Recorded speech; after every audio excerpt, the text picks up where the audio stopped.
ইতিহাসের অন্যতম ভয়াবহ দাবানলে পুড়ে ছাই হয়েছে লস অ্যাঞ্জেলেসের বিস্তীর্ণ এলাকা। ভস্মীভূত হয়ে গেছে বিলাসবহুল অসংখ্য স্থাপনা।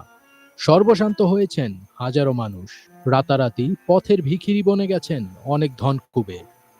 এবার সেই ক্ষত সারতে না সারতেই ফের নতুন আরেকটি দাবানল হানা দিয়েছে যুক্তরাষ্ট্রের লস অ্যাঞ্জেলেসে।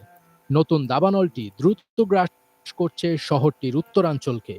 আগুনের ভয়াবহতায় ইতোমধ্যে জারি করা হয়েছে রেড ফ্ল্যাগ সতর্কতা। সেই সঙ্গে অর্ধলক্ষাধিক মানুষকে নিরাপদ স্থানে সরিয়ে নেওয়ার নির্দেশ দেওয়া হয়েছে। আজ বৃহস্পতিবার এক প্রতিবেদনে এ তথ্য জানিয়েছে বার্তা সংস্থা রয়টার্স।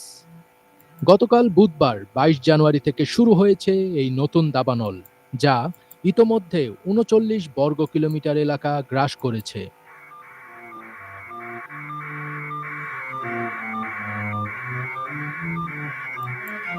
প্রবল বাতাস ও শুকনো ঝোপঝাড়ের কারণে দ্রুত ছড়িয়ে পড়ছে দাবানলের অপ্রতিরোধ্য আগুন। লস অ্যাঞ্জেলেস থেকে প্রায় ৮০ কিলোমিটার উত্তরে হিউজ ফায়ার নামে পরিচিত এই আগুন ইতোমধ্যেই অঞ্চলটির দমকল বাহিনীর ওপর অতিরিক্ত চাপ সৃষ্টি করেছে।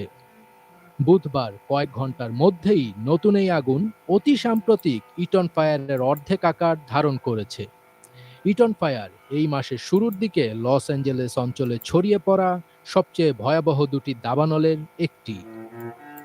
রেড ফ্ল্যাগ জারির পর লস অ্যাঞ্জেলেস কাউন্টির কাস্টেইক লেক এলাকায় বাসিন্দাদের সতর্ক করে বলা হয়েছে তারা চরম মৃত্যু ঝুঁকির মধ্যে আছেন। Los Angeles county sheriff Robert Luna জানিয়েছেন প্রায় ৩১,০০০ মানুষকে সরিয়ে নেওয়ার আদেশ দেওয়া হয়েছে। আরও ২৩,০০০ মানুষকে সরিয়ে নেওয়া বিষয়ে সতর্কতা জারি করা হয়েছে।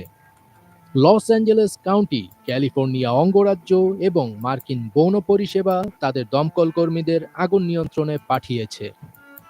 দক্ষিণ ক্যালিফোর্নিয়ায় গত ৯ মাস ধরে উল্লেখযোগ্য বৃষ্টিপাত হয়নি, যা বিপজ্জনক পরিস্থিতির সৃষ্টি করেছে। তাই এখন বৃষ্টির আশায় উপরওয়ালার দিকে তাকিয়ে আছেন লস অ্যাঞ্জেলেসের মানুষ। যারা সৃষ্টিকর্তায় বিশ্বাস করে না, তারাও এখন দোয়া প্রার্থনা করছেন। বৃষ্টি হলে দমকল কর্মীদের জন্য বহুল আকাঙ্ক্ষিত স্বস্তি বয়ে আসতে পারে, সেই আশাই বুক বেঁধে আছেন লস অ্যাঞ্জেলেসের বাসিন্দারা।